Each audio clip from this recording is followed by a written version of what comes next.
Assalamualaikum warahmatullahi wabarakatuh. Kembali lagi di channel Happy You dan salam sejahtera bagi teman-teman yang beragama lain.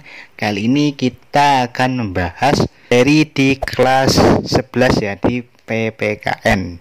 Oke, langsung saja ke materinya. Ini kita akan membahas bab 5, yaitu mewaspadai ancaman terhadap Negara Kesatuan Republik Indonesia. Di sini ada tujuannya, bisa dibaca sendiri oleh teman-teman. Tujuan belajarannya apa saja? Oke, langsung saja ke materinya. Yaitu yang pertama kita akan membahas amatilah gambar berikut. Bagaimana kita dapat mewaspadai ancaman terhadap Negara Kesatuan Republik Indonesia sebagai wujud integrasi. Amatilah gambar ini. Apa yang ada di gambar ini? Coba jelaskan dengan cara komen di bawah ya. Oke, langsung ke materi. Materinya adalah yang pertama, yang A, ancaman terhadap integrasi nasional. Ancamannya adalah setiap upaya atau pekerjaan. Ancaman adalah supaya setiap upaya pekerjaan, kegiatan, dan tindakan baik dari luar dan dalam negeri yang nilai atau dibuktikan dan membahayakan keselamatan bangsa, keamanan, kedaulatan, dan wilayah Negara Kesatuan Republik Indonesia. Ini yang dimaksud ancaman terhadap integrasi.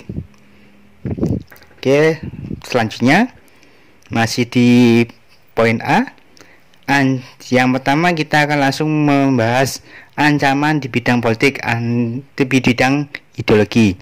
Ancaman di bidang ideologi terdapat kelompok-kelompok yang pernah memberontak, yaitu pemberontakan komunis, pemberontakan DI, pemberontakan GAM, dan yang lain.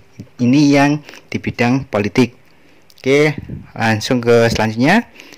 Di ancaman di bidang politik ada di sini dalam sejarah Indonesia terdapat sejumlah gerakan separatis yang ingin memisahkan diri dari Negara Kesatuan Republik Indonesia, antara lain sebagai berikut: PRRI, Permesta, Gerakan Anti ISIS, Republik Maluku Selatan, dan yang sekarang juga dan sebagainya. Oke, ini ancaman di bidang politik. Untuk ancaman di bidang ekonomi adalah ada ancaman internal di bidang ekonomi, antara lain sebagai berikut: inflasi, pengangguran, infrastruktur, dan kebijakan ekonomi. Ini ancaman di bidang ekonomi. Terus ancaman di bidang ekonomi yang di eksternal, arti internal.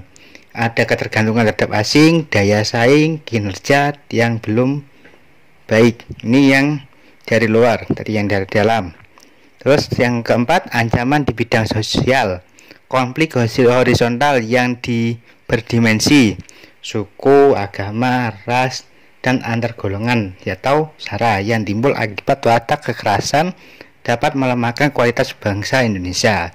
Contohnya yang ini tadi. Gambarnya ini apa?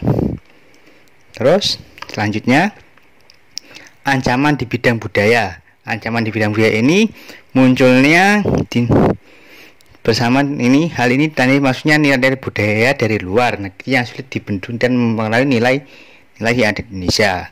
Contohnya kebudayaan dari luar ke Indonesia banyak. Yang lebih banyak itu di Bali, bisa dilihat di sana. Terus yang keenam, ancaman di bidang pertahanan dan keamanan.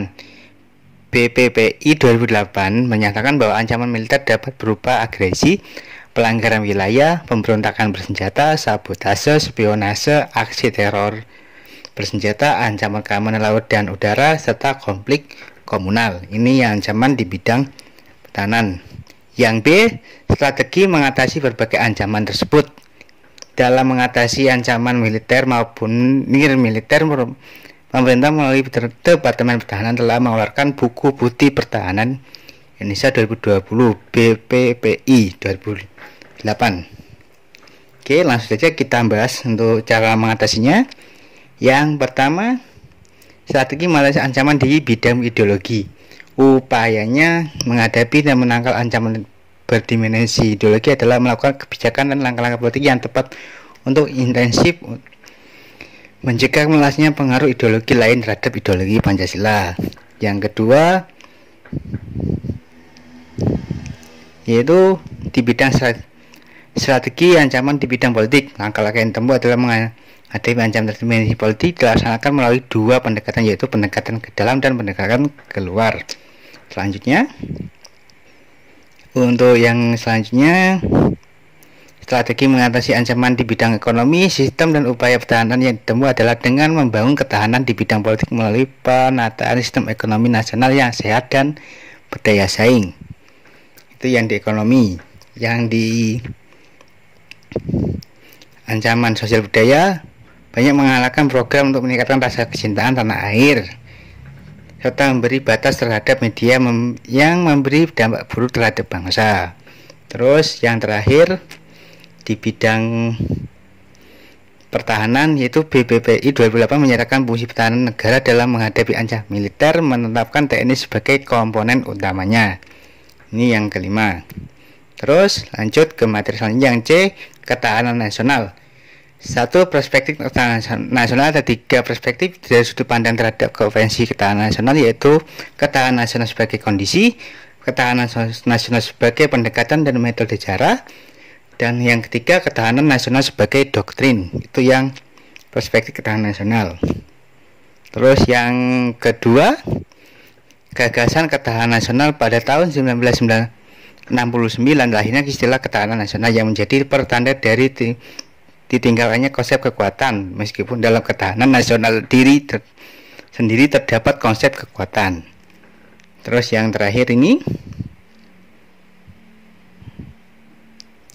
konsep ketahanan nasional tahun 1972 dirumuskan sebagai kondisi di mana satu bangsa berisi keuletan dan ketangguhan yang mengandung kemampuan untuk mengembangkan kekuatan. Ini materi untuk yang kelas 2 di ancaman terhadap ketahanan integrasi nasional Indonesia. Yang di bab 6. Oke, di materi ini saya akhiri dari sini. Untuk materi selanjutnya bisa dilihat di konten kami selanjutnya. Saya Edi. Assalamualaikum warahmatullahi wabarakatuh. Salam happy you.